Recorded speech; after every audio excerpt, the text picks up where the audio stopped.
Mesdames, Messieurs, chers abonnés de la chaîne Soft Learnings, bienvenue une fois de plus sur notre plateforme. Nous poursuivons notre périple dans le cadre de conception des feuilles de calcul afin de dimensionner un certain nombre d'ouvrages de génie civil. Et là, nous sommes rendus à la série 2 qui consiste à concevoir une feuille de calcul en vue de dimensionner une semelle isolée de forme rectangulaire qui est soumise à une charge centrée. Là, nous sommes rendus à la vidéo 6 et à titre de rappel, au cours de la précédente, nous avions déjà rentré quelques caractéristiques qui concernent l'acier. Alors nous allons poursuivre dans cette même lancée au cours de cette vidéo. Nous souhaitons donc une bonne suite de formation.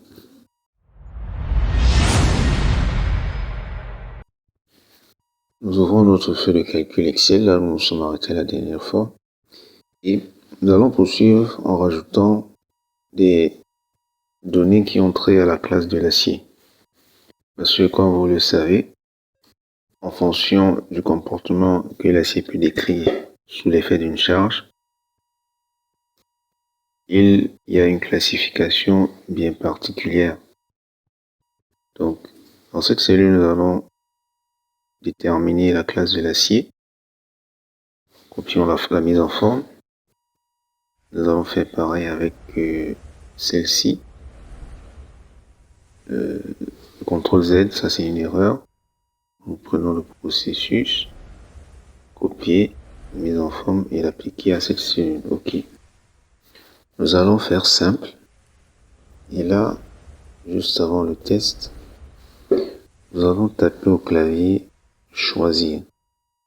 Deux points. Sera à l'utilisateur justement de choisir l'une des lettres qui représente chacune une classe bien spécifique. Alors, étant donné qu'il s'agit de valeurs que l'utilisateur va devoir entrer, nous allons venir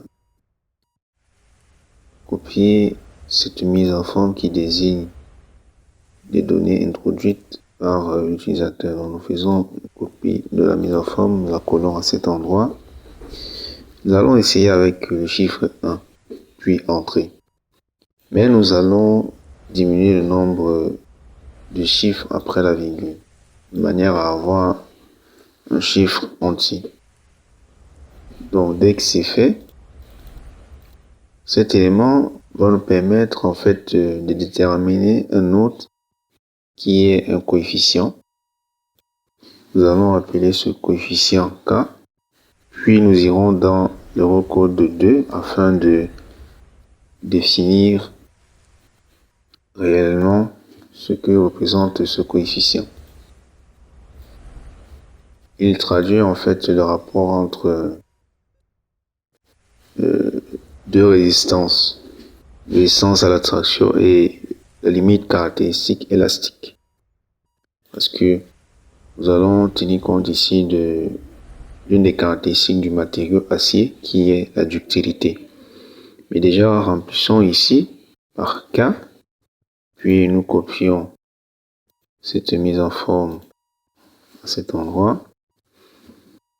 Nous pouvons mettre le S déjà ici en indice.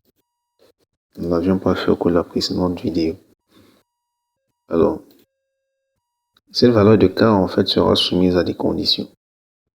Allons dans le recode et rendons-nous précisément à la page 35. Donc, au titre 3.2.2, il y a des propriétés qui sont définies. En l'occurrence, la limite d'élasticité, la résistance en traction. Ces deux éléments vont nous être utiles afin de comprendre ce que représente le coefficient K. Donc, nous allons parcourir la page qui vient juste après, la page 36, et rendu au titre 3.2.4, qui est intitulé Caractéristiques de ductilité. Nous pouvons lire ici, au premier point, que l'acier de béton armé doit présenter une ductilité adéquate définie par le rapport de la résistance en traction à la limite d'élasticité. Donc, ce rapport est sous cette forme F indice T sur F indice Y et par l'allongement sous charge maximale. Mais c'est cet élément qui nous intéresse précisément parce que au niveau de cette note, vous voyez, nous pouvons déduire que ce rapport représente le coefficient K. Donc, ça vaut la peine ici de préciser, plutôt de rappeler, ce que c'est que la ductilité. C'est en fait la capacité de matériaux à se déformer sans se rompre. Et justement, les diagrammes qui sont présentés en dessous pourront les interpréter comme le comportement de l'acier sous l'effet d'une charge. Donc là, la charge, la déformation en fait qui est en abscisse, elle varie de manière pratiquement proportionnelle à la charge qui est appliquée, parce que la charge ici c'est une contrainte, jusqu'à l'atteinte de la limite caractéristique élastique. Au-delà de cette limite justement, le matériau va avoir un comportement plastique. Donc on rentre ici dans le domaine plastique et la ductilité elle se caractérise par cet intervalle. C'est-à-dire que avant d'atteindre la rupture, le matériau, bien qu'ayant dépassé sa limite élastique Fy. Avant de continuer cette vidéo, nous souhaitons vous présenter la plateforme de formation www.softlearnings.com. Sur cette plateforme, vous aurez l'ensemble de notre catalogue de formations pour vous accompagner dans l'acquisition de nouvelles compétences, mais aussi l'ensemble des outils et des solutions métiers développés pour vous aider au quotidien dans vos différentes missions. Vous avez aussi la possibilité de réserver vos places pour nos différents séminaires que nous organisons tout au long de l'année en venant simplement dans l'onglet séminaire et en choisissant le séminaire auquel vous voulez participer. Nous souhaitons par exemple prendre une formation, nous allons cliquer dans l'onglet formation et nous allons choisir cette formation que nous souhaitons ajouter au panier. Vous pouvez simplement cliquer sur ajouter au panier ou si vous souhaitez avoir la description de la formation, vous allez cliquer sur voir plus. Dans cette description, vous aurez l'ensemble du contenu de la formation. Vous avez la possibilité de voir les 2 premières vidéos de la formation, mais aussi la description de la formation et l'ensemble des outils qui sont mis à votre disposition pour la formation. Une fois que vous êtes convaincu, vous allez simplement cliquer sur ajouter au panier. Et lorsque vous ajoutez au panier, vous allez aller dans votre panier. Dans votre panier, vous allez attribuer ou bien mettre votre code promotionnel si vous avez, afin de bénéficier des réductions, et cocher cette case pour accepter les modalités de vente et vous allez procéder au paiement. Lors du paiement, vous avez 3 possibilités. Donc, soit vous pouvez prendre un paiement pour 6 mois, pour 12 mois ou pour 24 mois. En fonction de celui que vous allez choisir, vous pouvez choisir pour 12 mois ou pour 6 mois. Ça dépendra de vous. Au niveau des paiements, vous avez un paiement par carte bancaire si vous possédez une carte bancaire. Et au cas où vous n'avez pas de carte bancaire, vous pouvez payer par mobile money. Et si vous souhaitez bénéficier de 20% de réduction sur tous les achats que vous allez faire sur la plateforme, vous allez simplement payer par des softcoins. Comment faire pour recharger votre compte de softcoin? Vous allez simplement venir dans l'onglet softcoin à ce niveau. Et lorsque vous arrivez sur cet onglet, vous pouvez sélectionner votre recharge ou entrer une recharge personnalisée à ce niveau. Nous allons simplement choisir que nous voulons recharger de 140 €. Vous allez cliquer sur recharger. Et à ce niveau, il sera question pour vous de pouvoir entrer vos informations bancaires ici pour faire votre recharge. Une fois que la recharge est faite, vous allez revenir dans votre compte pour voir où se situe le reliquat ou bien votre compte de coins. C'est dans votre compte personnel, mes coins. Et vous avez l'ensemble des coins qui vous est attribué ou bien que vous avez acheté. Vous pouvez maintenant payer vos formations avec cela.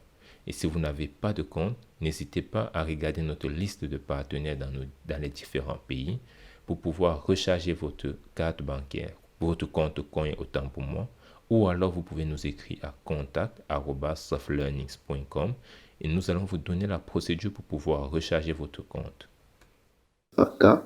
Il parvient quand même à résister à l'effet de la charge. Et c'est justement le rapport entre ces 2 éléments qui permet de déterminer ces caractéristiques jusqu'à l'atteinte de ce point critique qui détermine la rupture. Donc c'est pour cette raison que vous pouvez observer que la résistance en traction, c'est égal à ce coefficient K qui est multiplié par la limite élastique. Parce que le rajout d'un coefficient, il faut dire que ce coefficient est supérieur à 1. Et étant donné qu'il est supérieur à 1, donc la valeur K fois FYK sera naturellement supérieure à FYK. Donc, telle est la raison pour laquelle nous obtenons cette forme.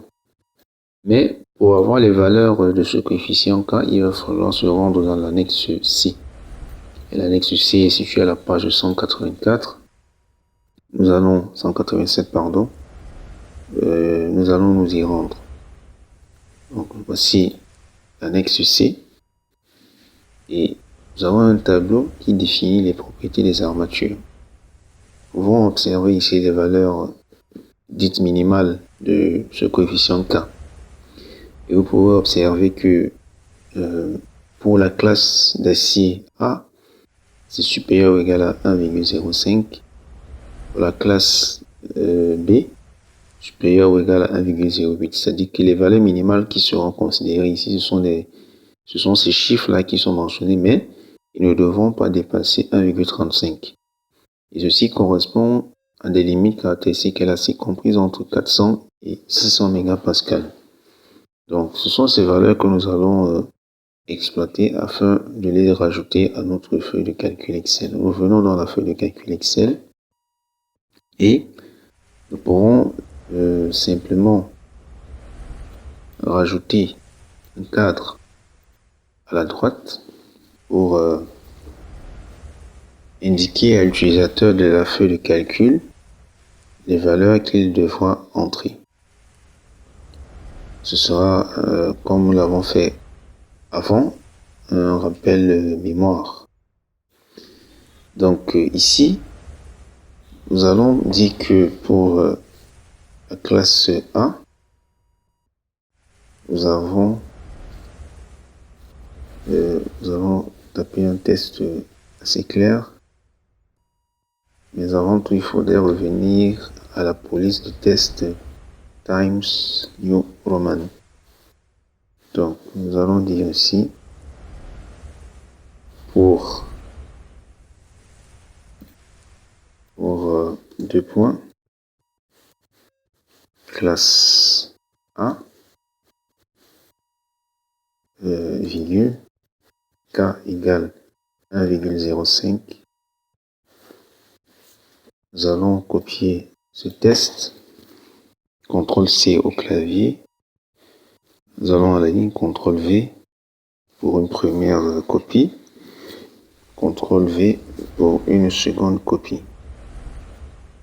Nous allons rallonger un petit peu le cadre, copier cette mise en forme et appliquer 2 lignes qui viennent juste après. Bon, ici, il s'agira de la classe B. Et là, ça concernera la classe C. Alors, revenons à l'Eurocode. Nous avons 1,08 pour la classe B et 1,15 pour la classe C. Donc, remplaçons le 5 par 8. Et en dessous, là, nous allons changer le 0 par 1. De ce fait, nous pouvons aisément, à cet endroit, intégrer une forme conditionnelle qui va être en liaison avec cette cellule.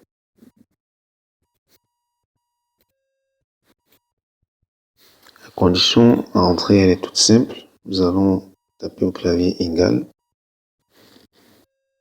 Puis, nous allons dire si, double-cliquons sur la fonction. Alors, si cette cellule est égale à 1, la valeur de K ici sera 1,05.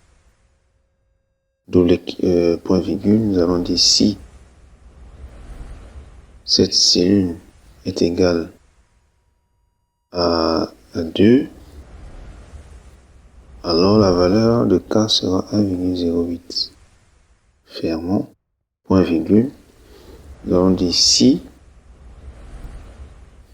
cette cellule a pour chiffre 3, alors la valeur de K sera égale à 1,15. Nous allons fermer la fonction C. Alors, si c'est tel, ainsi de suite, c'est 2, 1, 2, 3. Peut-être allons-nous devoir enlever la troisième condition pour dire que si c'est une autre valeur, alors on doit considérer 1,15 entrée. Donc nous allons, ça c'est un un résultat important, intermédiaire plutôt, nous copions la mise en forme, nous l'appliquons à cette cellule. Nous allons faire le test avec 2, avec 3,